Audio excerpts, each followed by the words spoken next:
कार्यक्रम के पुण्यार्जक हैं पिताजी नेमीचंद जैन, माताजी आशा जैन, हृदय जैन, वर्षा जैन, ईशु जैन, आर्जव जैन, अविरल जैन, बड़ी बहन नेहा जैन, राहुल जैन, दमोह, छोटी बेटी मेघा सिंघई, अमित सिंघई एवं एन के ज्वेलर्स झांसी, भांजे भांजी, Kanika, Veer, Anvi Jain, Neha showroom main market Jatara, Neha general store main market Jatara, स्वर्गीय श्रीमती खिलौना, नगर गौरव एवं दानवीर स्वर्गीय श्री भागचंद जी इटोरिया, दमोह, मध्य प्रदेश एवं समाज रत्न स्वर्गीय श्री वीरेंद्र इटोरिया जी की पुण्य स्मृति में एवं श्रीमान अरविंद इटोरिया जी के 68वें जन्मदिन के उपलक्ष्य में श्रीमती शोभा अरविंद इटोरिया, पुत्र आदित्य इटोरिया, पुत्री दामाद श्रीमती ऋचा, श्री अभिषेक जैन सतना, महावीर ज्वेलर, पुत्री दामाद श्रीमती रुचि इटोरिया जैन, डॉक्टर सौरभ भोपाल, पुत्री दामाद श्रीमती रितिका इटोरिया, इंजीनियर ऋषि जैन इंदौर एवं समस्त इटोरिया परिवार निवासी दमोह मध्य प्रदेश, फर्म इटोरिया मेडिकल दमोह, परम पूज्याचार्य श्री विद्यासागर जी महाराज के चरणविंद में समस्त इटोरिया परिवार का त्रिबार नमोस्तु।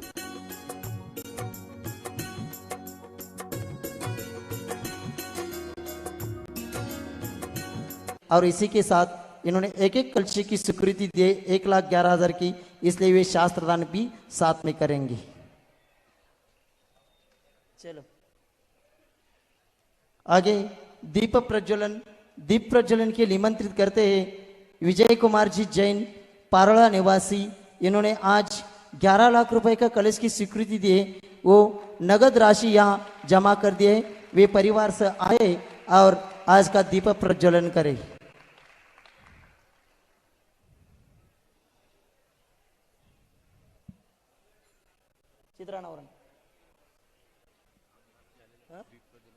हाँ, यहाँ मलकापुर के विधायक चैनसुख जी संचेती साहब जी भी आए हैं। वे भी यहाँ आज चित्र अनावरण दीप प्रज्वलन में आए, ऐसा उनको निवेदन करते हैं और आचार्य श्री के चरणों में श्रीफल अर्पण करके आशीर्वाद प्राप्त करेंगे। मलकापुर के विधायक चैनसुख जी संचेती आचार्य श्री के चरणों में श्रीफल अर्पण करेंगे और वे भी दीप प्रज्वलन में सहयोग करेंगे। एक परिवार उधर हो जाओ, एक परिवार इधर आ जाओ।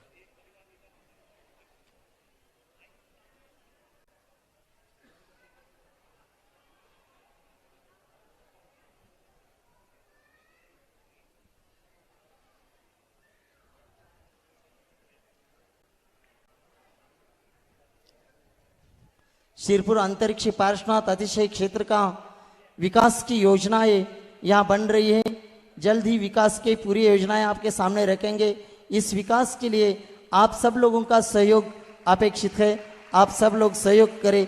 इस कलशों के माध्यम से आप इस विकास कार्य में सहयोगी बन सकते हैं।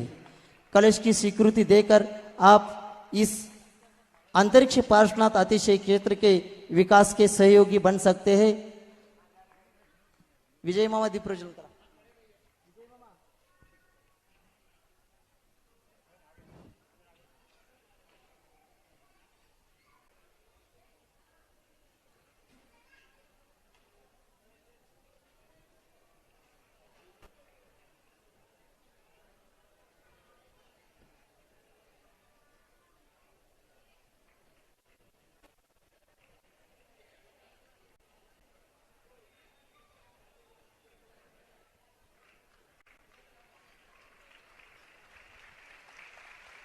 मलकापुर गौशाला के प्रतिनिधि प्रवीण जी जैन यहाँ अपनी बात निवेदन केवल 2 मिनट में अपना निवेदन रखेंगे।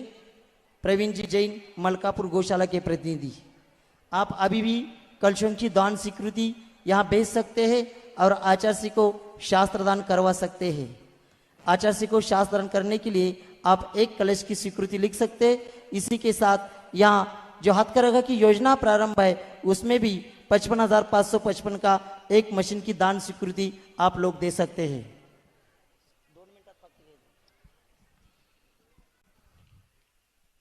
संत शिरोमणि विश्व संत जगत गुरु आचार्य श्री विद्यासागर जी के चरणों में मैं मलकापुर गौशाला, बुल्डाना जिला सकल जैन समाज एवं खानदेश विभाग के सकल जैन समाज की ओर से उपस्थित सभी की ओर से आपके चरणों में त्रिवार नमोस्तु करता हूं। नमोस्तु आचार्य श्री, नमोस्तु आचार्य श्री, नमोस्तु आचार्य श्री। मुनिश्री अक्षय सागर जी महाराज जी एवं मुनिषी नेमिसागर जी महाराज जी की प्रेरणा से और आपके मंगल आशीर्वाद से 2013 चातुर्मास के उपरांत अक्षय सागर महाराज जी के सानिध्य में मलकापुर आचार्य श्री विद्यासागर गौ संवर्धन का निर्माण हुआ, कार्य शुरू हुआ। और गुरुजी ने एक आदेश दिया था कि इस गौशाला में सिर्फ जो दुखी गाय हैं, यानी जो कत्तल खाने की ओर से जो आती है, सिर्फ वही गाय का यहाँ सेवा होगी। तो आचार्य श्री आपके चरणों में ये समर्पित करता हूं निवेदन। अखंडता पूर्वक 9 वर्ष से ये कार्य चल रहा है और मुझे बताने आचार्य गुरुवर श्री कुंद भगवान की, आचार्य गुरुवर श्री ज्ञान सागर मुनि महाराज की, जय बोलो परम पूज्य संत श्री आचार्य भगवान विद्यासागर जी महामुनि राज जी की, समस्त आचार्य संघ की।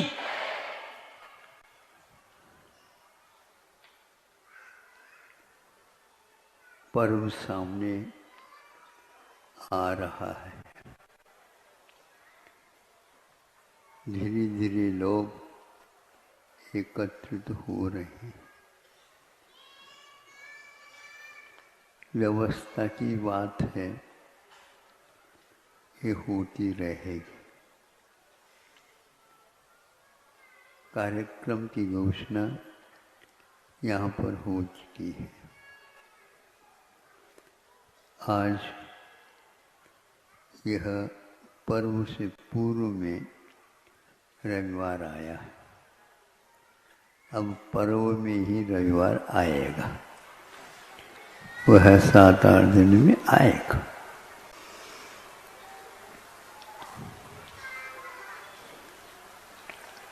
तेजंत भी इस महोत्सव को मना सकते।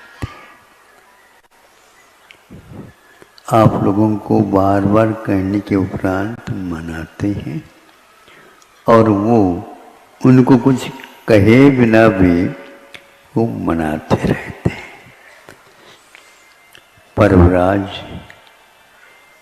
एक प्रकार से 10 लक्षण धर्मों का एक विवेचन का अवसर प्राप्त होता है। पहले संगणन दीर्घ होने से मुनि महाराज श्रमण भारतवर्ष में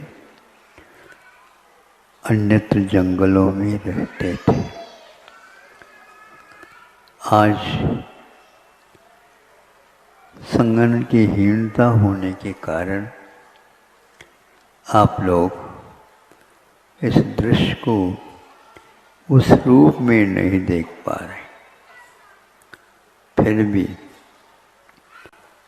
मनुष्य तो ठीक है, किंतु तिर्यंच भी किस ढंग से इसमें योगदान देते हैं, इन घटनाओं से प्रतिमान योग भरा हुआ है। एक घटना आपके सामने आ रही है, उसका चिंतन, उसका मनन और बार बार होता रहे, यह लेखक का स्वामी समंत भद्र महाराज जी का यह एक प्रकार से आप लोगों के सामने रखा गया।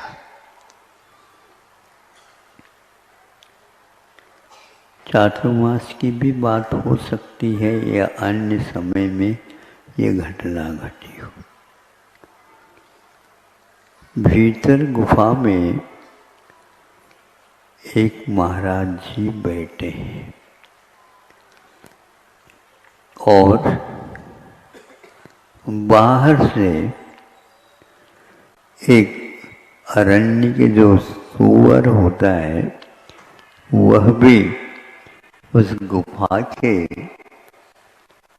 आंगन में बैठ करके चारों तरफ देख रहा है। उसी बीच में एक सिंह आता है और सीधा वह गुफा में प्रवेश करना चाहता है।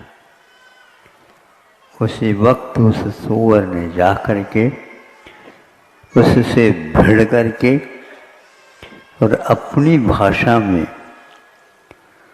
उसको जो कुछ भी कहा समझ में आ सकता है, उस सिंह को भी समझ में आ गया हो।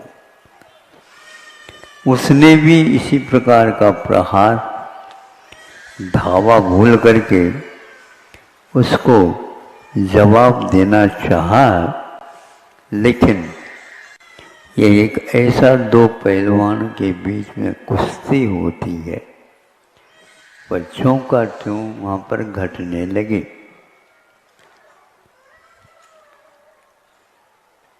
क्योंकि सूअर का लक्ष्य ये था, जब तक महाराज जी का सामायिक पूर्ण नहीं होगा और वो ध्यान का विसर्जन करके अन्य आवश्यक कार्यों में नहीं लगेंगे, तब तक मैं यहीं पर रह करके उनके समाधि में, उनके सामायिक में, उनके ध्यान में निर्विघ्नता आ जाए, इसकी प्रतीक्षा कर रहा था।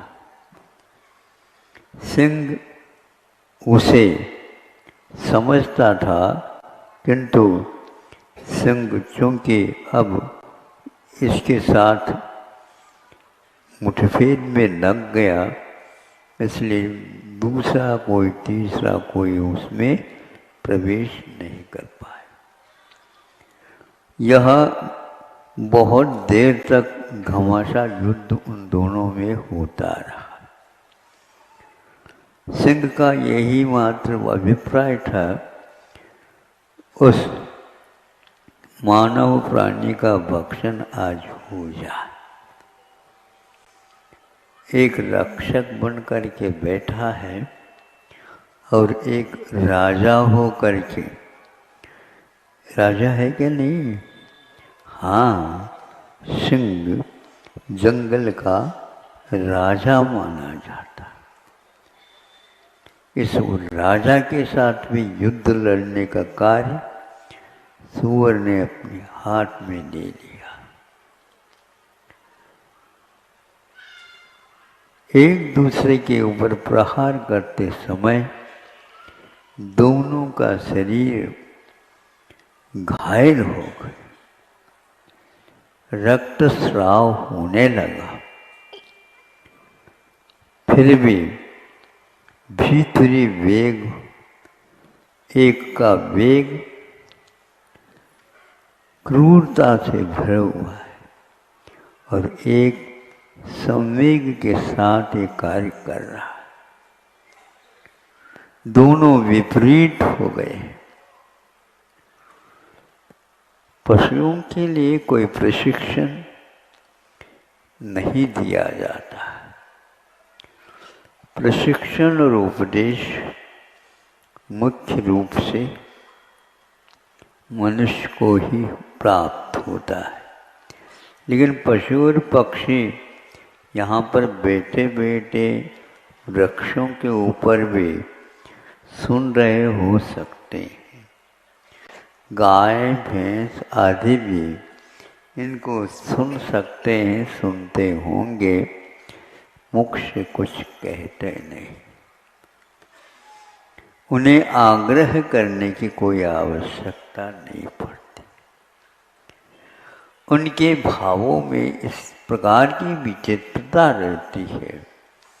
ग्रंथों में कहा, 8 वर्ष अंतर्मुख हुए बिना मनुष्य को सम्यक दर्शन नहीं हो सकता।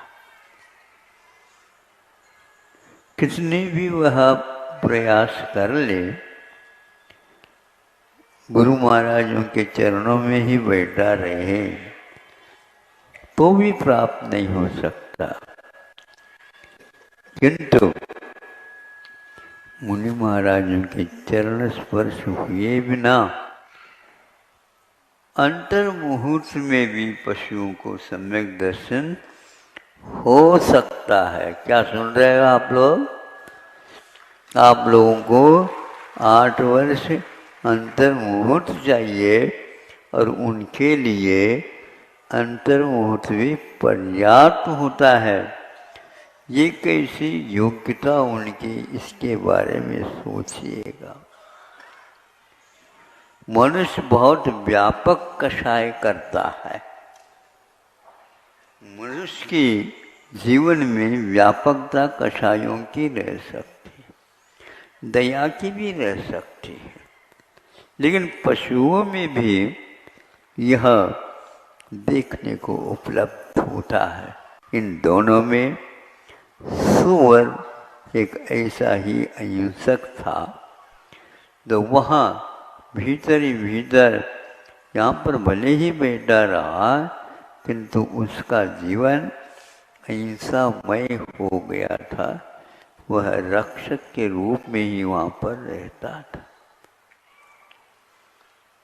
इस कथा को पढ़ने से ऐसा ज्ञात होता है, सम्यक दर्शन के पीछे पढ़ने से सम्यक दर्शन प्राप्त नहीं होता। आगे की सीढ़ियाँ और हैं, किंतु पशुओं में एक साथ तीनों ही प्राप्त हो सकती हैं, ये भी उल्लेख मिलता है। ज्ञान का अर्थ विद्यालय खोलने से, महाविद्यालय खोलने से, विश्वविद्यालय खोलने से नहीं प्राप्त होता, किंतु वह एक भीतरी आयाम है, वह एक भीतरी साधना है, वह एक भीतरी, ऊपर से उसका संबंध नहीं, किंतु ऐसा पुरुषार्थ होता है। और जैसे आप लोगों को कोई ऐसी घटना देख करके आँखों में आंसू आते हैं, उसके लिए कोई विशेष परिश्रम करने की आवश्यकता नहीं होती।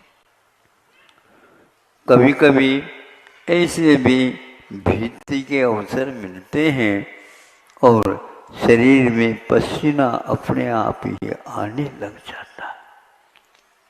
इसमें भीतर का ही एकमात्र संबंध रहता है। हम लोगों की कठोरता के बारे में और मृदुता के बारे में संतों ने कहा है, यह भी एक मनुष्य प्राणी संस्कारित तो होकर के आता है तो बात अलग है, लेकिन इसके जीवन में ये बहुत कम होते हैं। आपने कभी देखा होगा कि रात में कौवे तक नहीं बोलते और आपका जो है ये बोल चाल रात भर भी चल सकती। वो सोचते होंगे कौवे, चिड़िया वगैरह, ये कैसे मनुष्य है जो रात दिन ही ये काम कर रहे हैं। इससे व्यवधान तो आता होगा। हमने तो कभी कौवों को रात में का करते हुए नहीं सुना। हाँ, आप लोगों का प्रभाव उसके ऊपर भी पड़ सकता है। बिजली लाइट वगैरह चालू हो गई, वो समझते होंगे अब दिन जल्दी होने वाला है, लेकिन जब वो कभी भी नहीं सुनो, ये कुक्कुट बोलते हैं मुर्गा, वह ठीक जब रात ढलने की होती है उस समय में आपको सुनाते हैं, कहते हैं अब जग जाओ। एकदम तो अभी रात गई नहीं, लेकिन अंतिम प्रहर में कम से कम प्रभु को याद करो। यह मुर्गों के माध्यम से आप लोगों को सीख उपलब्ध होती है। आप लोगों ने कभी बच्चों को इस प्रकार उठा करके और इस प्रकार सुनाया? नहीं, क्योंकि ये हमारे यहाँ लिखा हुआ नहीं, क्योंकि हम दिन में ही करते हैं, रात में नहीं करते। रात में आप भोजन फिर भी करते होंगे, लेते होंगे, किंतु कोई भी पशु पक्षी इसको छूते तक नहीं, ऐसा सुना है। आप डाल भी दोगे तो भी वह दिन में जो खाया है उसकी जुगाली चरवन भर करते रहते हैं और उसको पचा करके प्राण के रूप में परिवर्तित करते हैं। बंदर भी ऐसा ही करता होगा। उसके गले में एक थैला टाइप बना हुआ रहता है, उसमें वह खा खा करके रुक जाता है, स्टोर कर लेता है, संग्रहित कर लेता है, फिर संभव है रात में उसको चरवन करता है। आप लोगों के जीवन में चरवन कम है, इसलिए अनेक प्रकार के भयानक रोग आपको हो रहे हैं। यदि पच जाए खाया हुआ तो फिर कहने की आवश्यकता नहीं है, यह अपच रोग आपके पास आ गया, आ नहीं सकता।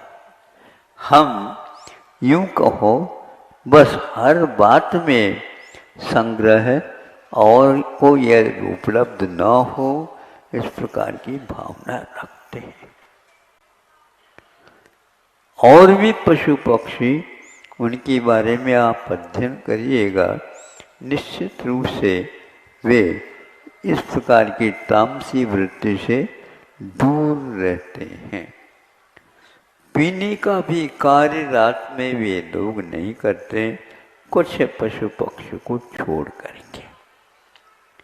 इस प्रकार मैं ये कह रहा था कि सम्यक दर्शन की भूमिका के लिए विशेष आयाम करने की आवश्यकता नहीं, एक भीतर देखने की, जानने की और बाहरी दरवाज़ों को बंद करने की आवश्यकता पड़ती है। इसलिए उस युवर की ओर आप देख रहे हैं और इधर एक तरफ सिंह की ओर भी देख रहे हैं। इस प्रकार घमासा युद्ध होता हुआ दोनों के प्राणांत हो गए।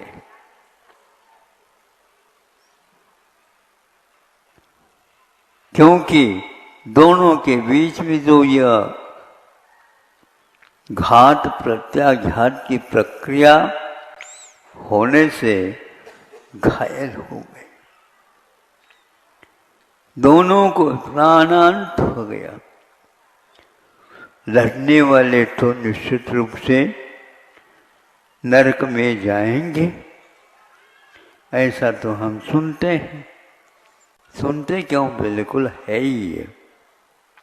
अब इनको भी नरकों में जाना पड़ेगा, क्योंकि ये भी सामने सामने युद्ध ही कर लिया। एक का युद्ध अभिप्राय बचाने का है और दूसरे का वह युद्ध एक प्रकार से बचाने के नहीं, किंतु उसको खा करके पचाने का है। यहाँ इतना जमीन आसमान का अंतर है। जमीन आसमान का अंतर कब होता है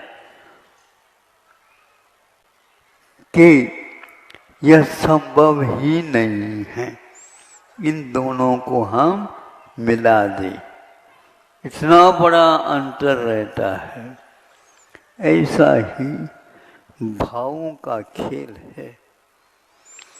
हमारे भावों में ये तीव्रता जो आकर के घुसी है, कषाय के उदय के साथ इसका संबंध रहता है। इसलिए जब उनका अवसान हुआ, कथा का उपसंहार होता है। कहां पर गए ये दोनों? न्यायालय की ओर जाने की कोई आवश्यकता नहीं पड़ती।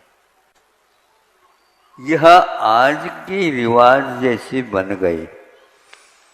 पहले पंचायत बैठती थी, उसके द्वारा 1-2 दिन भी नहीं लगे और वह पंचायत जैसी घोषणा करेगी, उसके अनुसार कार्य होता था। किंतु आज बरसों लग जाते हैं, फिर भी वह केस कभी खराब होता ही नहीं, वो बढ़ता ही चला जाता है। संभव है आज के युग में न्यायालय में जाना एक अनिवार्य जैसा बन गया और वह एक प्रकार से व्यवसायीकरण के रूप में भी परिवर्तित हो गया। इसे कहने में कोई हमें आपत्ति नहीं लग रही है। कोई वकील वगैरह बैठे तो हम उनसे पहले ही करते हैं, या आप क्या करें, सभी लोग कर रहे हैं तो आप भी करते होंगे।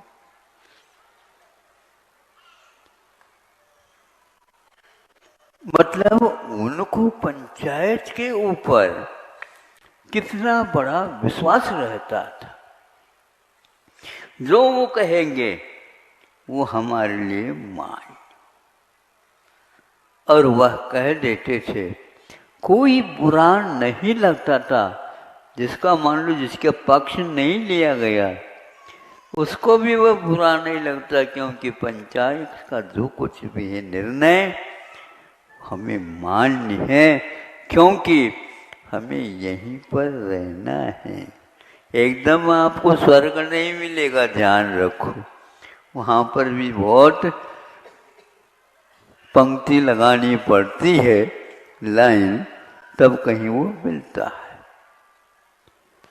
ऐसा आज भी कहीं कहीं पर सुनने में आता है। तो वह गृहस्थ अपने आप ही न्यायालय गए बिना भी न्याय को मिटा लेते हैं। एक महिलाओं के बारे में हमने सुना, राजस्थान में थी उस समय। एक गांव में सब महिलाओं को बहुत तंग होना पड़ा, बहुत कष्ट होता था। वो प्रत्येक दिन पति जब आते शराब पी करके आते। तो एक बार पढ़ी लिखी एक महिला ने सोचा एक मंडल बनाए जाए, और इसका यह है कि जब तक इस गांव में से शराब की बोतल बाहर नहीं जाए तब तक हम श्वास सही सही नहीं लेंगे। पक्का? बिल्कुल पक्का। आपके पति को क्या कहोगे? वो हमारे लिए उस समय पति नहीं, क्योंकि जिनके माध्यम से पैसा भी खर्च हो रहा है, लाता कम और ज़्यादा खर्चा घर का होता है, और काम तो कुछ करता नहीं, काम करना उसको आता नहीं, आता भी हो तो बेहोशी में वह रह जाता है, और वह विशेष रूप से क्षीण काया वाला होता है। ऐसी स्थिति में हम उसको घर में रख करके भी क्या करना चाहें? तो सब लोगों ने कर लिया। कोई भी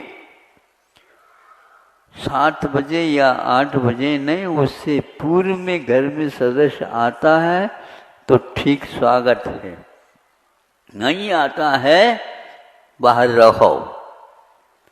और दिन में भी जब पूछ करके आओगे तो हम देख लेंगे, यदि नशा उतर जाए तो ठीक है, नहीं तो जब तक वो नशा नहीं उतरी तब तक वो हम आपके लिए कभी पूछेंगे नहीं। बस 4-5 दिन हुए नहीं सभी के घर में जो कोई भी थी शीशियां बाहर निकाल दिया गया। आपने सुना है कृष्ण जी के काल में यादवों की क्या स्थिति हो गई थी। उस शराब के कारण ही द्वारिका पट्टन जल गया, जला लिया गया, क्योंकि एक रिद्धिधारी मुनि महाराज के ऊपर यादवों ने उपसर्ग किया। और वह कहाँ से आया शराब? तो पहले ये कह दिया था कि यहाँ राज दरबार जो कुछ भी है उनमें से शराब सारे के सारे बाहर फेंका जाए, क्योंकि यादव लोग शराब पी करके ही महाराज के ऊपर उपसर्ग करेंगे। ये सुन करके सब लोगों ने पार किया था, किंतु खदानों में जो वह इकट्ठा हुआ और 2-3-4 दिन जो है लगातार वर्षा होने से वह खदानें भर गई। हाँ, और जो है सशक्त हो गए शराब और उसको पी लिया प्यास लगने से। फलस्वरूप पुनः उन लोगों ने महाराज जी के ऊपर धावा बोल दी और उसके परिणाम स्वरूप वहां पर यह घटना घटी। इससे फल होता है कि वो महिलाएं अडिग रह गई और हम पीछे नहीं हटेंगे। जैसे अभी कहा कि टाइगर हिल ये समझे, वहां पर भी ऐसा मोर्चा दिया जवानों ने, तो कईयों को वहां से भागना पड़ा। युद्ध ऐसा थोड़ी होता है। गर्मी के दिनों में गर्मी, सर्दी के दिनों में सर्दी, वर्षा के काल में मूसलाधार वर्षा में भी सेना को सजग रहना पड़ता है। जिस समय आप खुर्राटे लेते हैं उस समय वह किसी भी प्रकार से किसी को भी छोड़ नहीं सकते।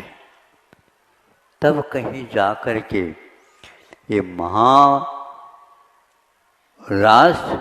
जो कि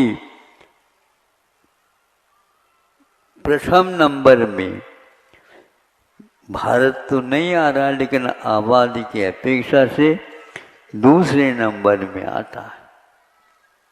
और यदि यह कर्मठता के साथ बुराइयों को छोड़ करके आगे बढ़ता है तो क्या हिम्मत है उसके पास जो ये नशाएं उतर जाए उसके सामने। प्राय करके नशा जो है ना प्रभाव कब होता है जब कोई विशेष पूछने वाला नहीं होता और बच्चे सब डर जाते हैं उनसे, किंतु पुलिस एक बार सीटी बजा दे तो वो नशा ही उनका उतर जाएगा और भाग जाए वो अपने अपने घर को। एक कारण यही है कि कोई ऐसा भी व्यक्ति चाहिए जो इस प्रकार संवैधानिक नीतियों के ऊपर अपना शासन और प्रशासन चलाता हो। अन्यथा न ले, हमने ये आपके सामने जो रखा है यह प्राचीन काल में क्या होता था उसका एक नमूना है। ऐसे भी राजा जो कि मुसलमान होकर के भी इसका विरोध किया जाता था और आज शाकाहारी होकर के भी इसका प्रावधान विधान किया जा रहा है।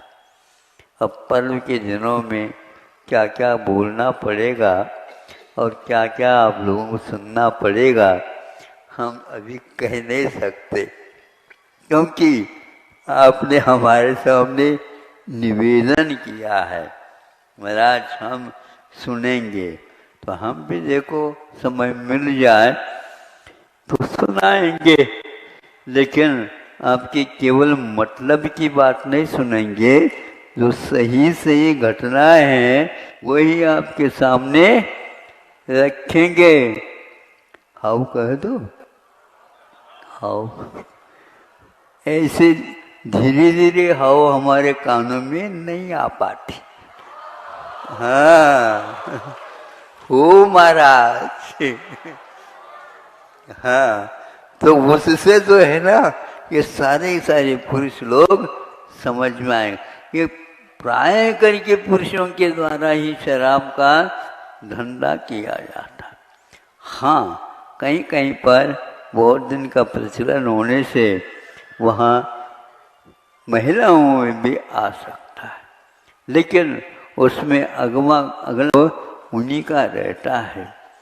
पति और पत्नी का जब संबंध होता, विवाह होता है, तो यह सारे के सारे उस अग्नि देवता के सामने, जल देवता के सामने प्रतिज्ञा दिलाई जाती है, और उन प्रतिज्ञाओं का पालन जब लऊं घट में प्राण, यह घट में जब तक प्राण रहेंगे तब तक हम इसका कभी भी उल्लंघन नहीं करेंगे।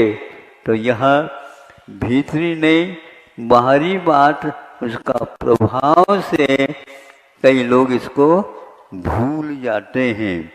इसलिए वहाँ तिर्यंच होकर के भी इसको भूला नहीं।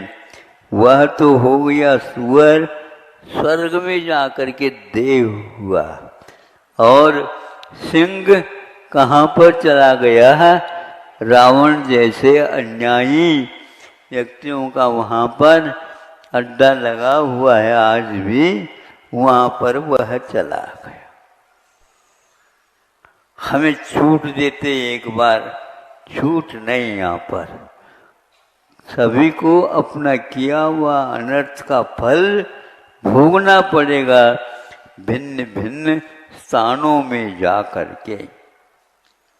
धन्य हैं ऐसे जीव, कौन से किसने संस्कार दिए थे पता नहीं, और आज तक वह प्रसिद्धि पाई है आश्रय दान की अपेक्षा से। कौन सा दान? आश्रय दान। दूसरे को आश्रय क्या देना? अपने जीवन में स्वयं को भी आश्रय देना होता है। इसलिए उस भयानक परिस्थिति में भी अपने प्राणों को बलिदान के रूप में चढ़ा करके सुअर ने यह आदर्श स्थापित किया, और उसकी कथा रत्न करंडक श्रावकाचार्य में उल्लेखित है। और सभी लोग योग से यहाँ पर मध्याह्न में सुनता हूँ, 2:30 बजे से 3:30 बजे तक रत्न करंडक श्रावकाचार्य का स्वाध्याय वाचना होती है। अब इनमें इस प्रकार के छठी गाथाएं दी गई है। अभिमान में कौन मुखिया हुआ और मार्दव की अपेक्षा से कौन मुखिया हुआ? पुरुष भी है, उसमें महिलाएं भी हैं। इस प्रकार वह कथानक नहीं, किंतु उदाहरण के रूप में उनको प्रस्तुत कराया गया है। मद करने वाला कहाँ पर चला जाता है और निर्मद हो जाता है, तो सम्यक दर्शन उसकी परिक्रमा दे करके खड़ा हो जाता। हाँ, नहीं समझे इसको, धारण करने की कोई आवश्यकता नहीं। प्रतिपक्ष वस्तु का जब हम विमोचन कर देते हैं या त्याग कर देते हैं, तो पक्ष अपने आप ही खड़ा हो जाता है। तूफान आना बंद हो गया, अपने आप ही जो झाड़ लेटे हुए थे वो धीरे से उठ करके खड़े हो जाते हैं। इस प्रकार आपके सामने यह कथा जो रखी, यह मुझे बहुत प्रिय कथा लगती है। हमें प्राय करके जो अबला हो करके भी और जो पशु हो करके भी, पक्षी हो करके भी उनकी दृढ़ता, उनके आचरण के प्रति निष्ठा देख करके वो बहुत जल्दी निकट भव्य है और अवश्य ही आप लोगों का नंबर बाद में भी आ सकता है, किंतु उनका पहले प्रथम श्रेणी में ही पुरस्कार उन्हें दिया जाएगा। और रत्नगढ़ श्रावकाचार्य में समर्थभद्र महाराज ने यही एकमात्र कार्य किया है। अब इसको आप अपने जीवन में उतारने का, चिंतन मनन करने का अवसर दे दो, ताकि आपका जीवन में भी यह प्रसंग अपने जीवों का भी उद्धार हो जाए। इसलिए हमें कभी भी पुराण ग्रंथों को गौण नहीं करना चाहिए। इनसे हमारा हृदय में जो यदि निश्चय है उसकी रक्षा होती है, और यदि नहीं है तो उसकी उत्पत्ति होती है और आगे उसमें विकास हो जाता है। ये तीनों बातें अपने जीवन में अपने लिए भी सहायक है और दूसरे के लिए भी सहायक है। इस प्रकार ये वक्तव्य आपके सामने छोटा सा है, रविवार के अनुरूप हुआ है। 2 दिन के बाद यहाँ पर जैसा कहा है उसी के अनुसार यदि मौसम ठीक रहेगा तो, क्योंकि यहाँ पर बहुत जल्दी वर्षा में अस्त व्यस्त हो जाता है, सुनते हैं उसका भी उपाय सरकार के द्वारा किया जा रहा है। क्योंकि आप लोगों ने उनको वोट दिया इसलिए हो रहा। ये पक्का है, हमने वोट दिए हैं, इतना तो कम से कम काम करो। वो करने के लिए तैयार हुए हैं, बताते अहिंसा परमो धर्म।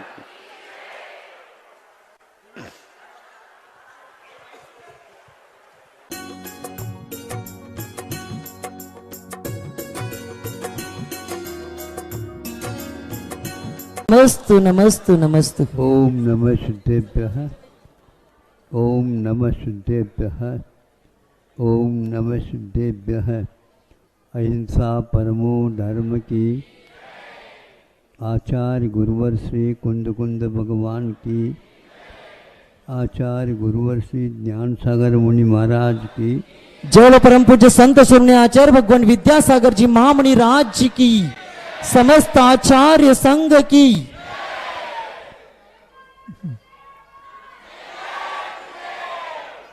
कई लोगों को लग रहा होगा 10 दिन तक तो हमारे बहुत ही निर्विकल्पता के साथ निकल गए, पुनः वहीं पर जाना पड़ रहा है। यहाँ तो आए थे, अब जाना पड़ रहा है। यही कर्म इस प्रकार खींचता रहता है।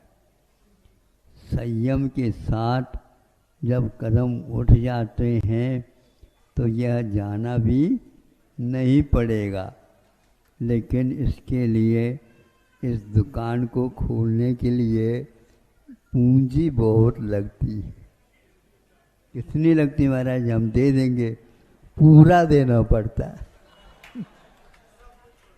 हाँ, एक पाई भी नहीं रख सकते, ऐसा है। भोजन के लिए भी अब अपने घर नहीं जाएंगे, ले तप बढ़ावन, श्रावकों के घर में जाएंगे। तो हम भी तो श्रावक ही थे, वो भी श्रावक है, लेकिन मेरा तेरा अब नहीं चलेगा।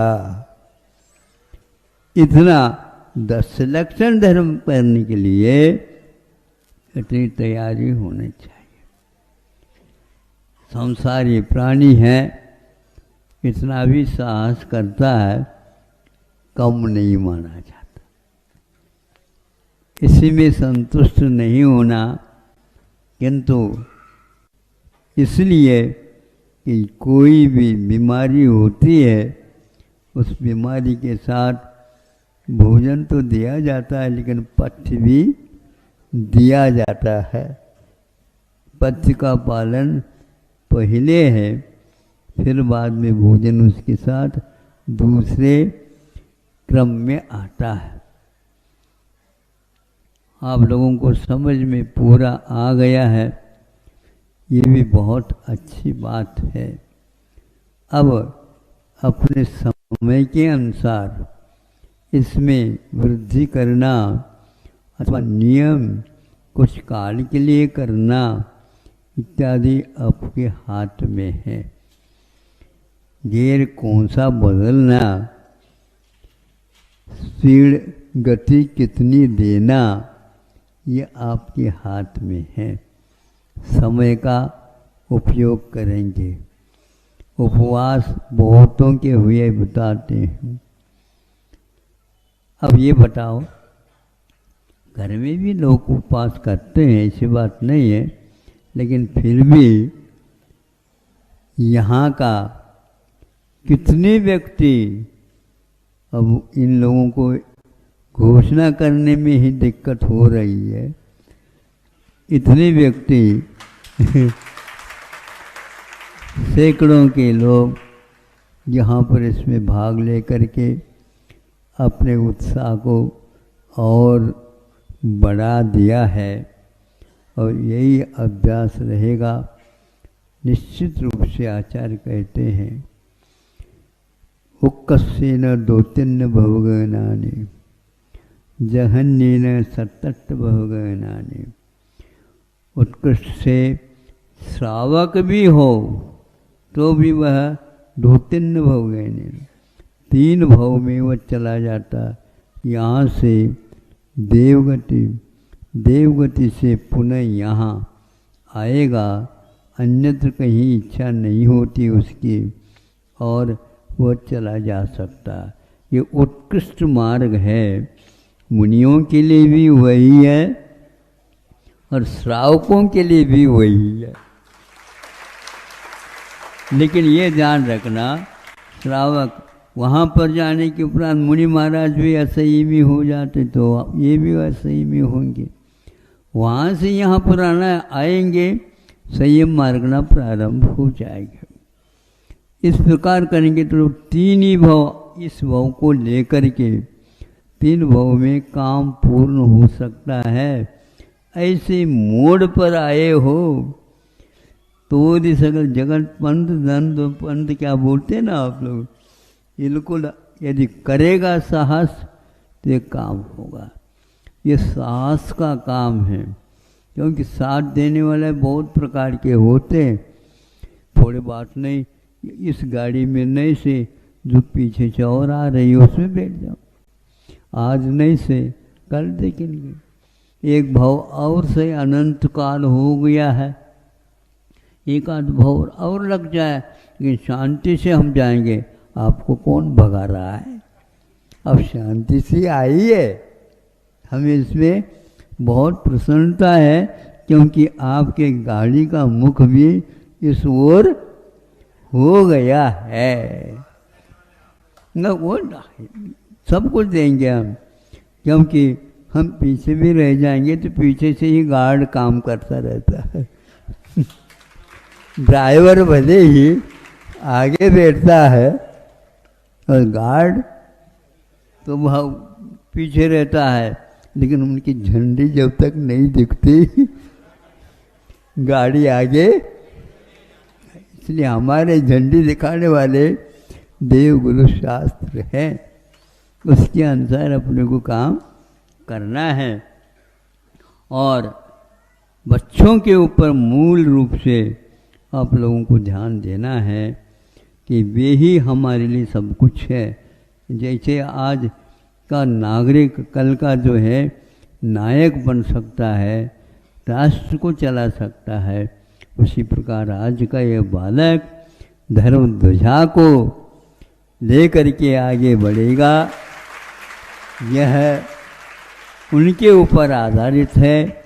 इसलिए आप लोग जोखिम के साथ जो से जीवन है उस जीवन में धर्म ध्यान करते हुए बच्चों को ऐसा तैयार करो ताकि यह हमारा मोक्ष मार्ग, अहिंसा, देवता, इसकी पूजा प्रकार उपवास कर लिया, उसी प्रकार आगे के व्रतों को भी आप बढ़ा सकते हैं। परिग्रह का त्याग, परिग्रह का प्रमाण तो हो गया, जो रखा है उसमें से और कमी करके उसको और क्षीण करके और बच्चों को तो देना ही है तो दे दिया और अपने स्वामित्व को छोड़ दिया। अब हम आपके काम में थोड़े बहुत निर्देशन दे सकते हैं, लेकिन अपने हाथ में हम काम, दुकान ये आप लोगों की, दुकान की जो चाबी ये आप लोगों की, घर में जो कुछ भी रखा लेन देन है वो आप लोगों का काम है। अब हम आप लोगों के लिए कुछ नहीं कहेंगे। इस प्रकार करके घर में भी 10वीं प्रतिमा तक पालन करने में कोई भी बाधा नहीं होती है। एका चैत्यालय रहे, उस चैत्यालय में रहें और भिक्षावृत्ति से भिक्षा ले ली, पुनः उस चैत्यालय में रह गए, इसमें कोई बाधा नहीं होती। इससे भी आप लोगों को संतुष्टि बनी रहेगी। अब के बार कम से कम भी 2-3 स्थानों में, 4 स्थानों में कि क्षुल्लकों को रख करके वहाँ के आश्रमों को और मजबूत बनाया। उसी प्रकार आरिकाओं के संघ के पास पहुँचा करके इस साल लगभग 60-70 से भी ज़्यादा महिलाओं को जो शिक्षित थी, शिक्षिका के रूप में काम करते थे, वहाँ पर उन्होंने जा कर के 3-4 संघ बना करके काम ले रहे हैं। बंडा में है, सागर में है, ललितपुर में है, अशोक नगर में है। इस प्रकार ये 25-30 करके उनको व्यवस्थित किया है। उसी प्रकार आप लोग और कोई स्थान चाहिए वहाँ पर भी किया जा सकता है। पुरुषों के भी ऐसे स्थान बन गए हैं, जबलपुर में, नेमावर में, और इसी प्रकार महाराजों के पास भी ब्रह्मचारियों को भेज करके उनको वहाँ से क्षुल्लक दीक्षा दिलवा करके अब ये काम चालू हुआ है। हम काम नहीं कर रहे हैं ऐसा नहीं है, लेकिन ज़्यादा बोझ उठा नहीं सकते, इसलिए धीरे धीरे काम कर रहे हैं। और आगे भी देखो यहाँ पर इस प्रकार क्षेत्रों की भी इसके साथ संरक्षण, वृद्धि और सब कुछ हो रहा है। यात्रियों की संख्या बढ़ती जाती है क्षेत्रों पर, तो यह वृत्ति लोगों का भी वहाँ पर रहने से धर्म ध्यान होता है, उपदेश मिलते हैं, चर्चाएं होती हैं और इससे और क्षेत्र की उन्नति भी होती है। नया बनाते हो, पुराने को भी सुरक्षित रख करके उसके भी देखभाल करते रहना चाहिए। ये अतिथि समविभाग व्रत में आ जाता है। केवल अतिथियों का अर्थ मुनि महाराज या आलिका इत्यादि नहीं है, किंतु क्षेत्रों को भी आप अतिथि के समान मान करके उसके बल को, उसकी क्षमता को बढ़ाते रहेंगे तो ये सारे अपने घर छोड़ करके कुछ दिन, 8 दिन, 10 दिन इस प्रकार जा कर के विधान कर सके, पूजन कर सके, अनुष्ठान कर सके और धर्म ध्यान कर सके। ऐसा वातावरण जैसा पूर्वजों ने चलाया, बनाया, उस प्रकार आपको करना है। और सब लोगों से यहाँ पहले हमारे सामने रखा, अगर सबको क्षमा, सबसे क्षमा, उत्तम क्षमा। हम तो प्रतिदिन 3 बार प्रतिक्रमण करते हैं, एक इंद्रिय से लेकर के संगी पंचेंद्रिय, मनुष्य, तिर्यंच और देव दानव सबसे हम क्षमा करते हैं और क्षमा मांगते हैं। यह हमने प्रतिज्ञा ले रखी है, इसी को प्रतिक्रमण बोलते हैं। फिर बाद में सामूहिक हम करते हैं, बहुत अच्छी बात है। सामूहिक आप लोगों से भी हमारा ये कहना, सभी लोग मिल कर के रहें, मुट्ठी बंधे ही रहे, जिसके द्वारा जैन धर्म की, अहिंसा धर्म की प्रभावना होती रहे। अहिंसा परमो धर्म की। जलो परम पूज्य संत शिरोमणि आचार्य भगवान विद्यासागर जी महामुनि राज जी की समस्त आचार्य इस कार्यक्रम के पुण्यार्जक थे पिताजी नेमीचंद जैन, माताजी आशा जैन, हृदय जैन, वर्षा जैन, ईशु जैन, आर्जव जैन, अविरल जैन, बड़ी बहन नेहा जैन, राहुल जैन, दमोह, छोटी बेटी मेघा सिंघई, अमित सिंघई एवं NK ज्वेलर्स झांसी, भांजे भांजी, Kanika, Veer, Anvi Jain, Neha showroom main market Jatara, Neha general store main market Jatara, स्वर्गीय श्रीमती खिलौना नगर गौरव एवं दानवीर स्वर्गीय श्री भागचंद जी इटोरिया दमोह मध्य प्रदेश एवं समाज रत्न स्वर्गीय श्री वीरेंद्र इटोरिया जी की पुण्य स्मृति में एवं श्रीमान अरविंद इटोरिया जी के 68वें जन्मदिन के उपलक्ष्य में श्रीमती शोभा अरविंद इटोरिया, पुत्र आदित्य इटोरिया, पुत्री दामाद श्रीमती ऋचा, श्री अभिषेक जैन सतना महावीर ज्वेलर, पुत्री दामाद श्रीमती रुचि इटोरिया जैन, डॉक्टर सौरभ भोपाल, पुत्री दामाद श्रीमती रितिका इटोरिया, इंजीनियर ऋषि जैन इंदौर एवं समस्त इटोरिया परिवार निवासी दमोह मध्य प्रदेश, फर्म इटोरिया मेडिकल दमोह, परम पूज्य आचार्य श्री विद्यासागर जी महाराज के चरणविंद में समस्त इटोरिया परिवार का त्रिबार नमोस्तु।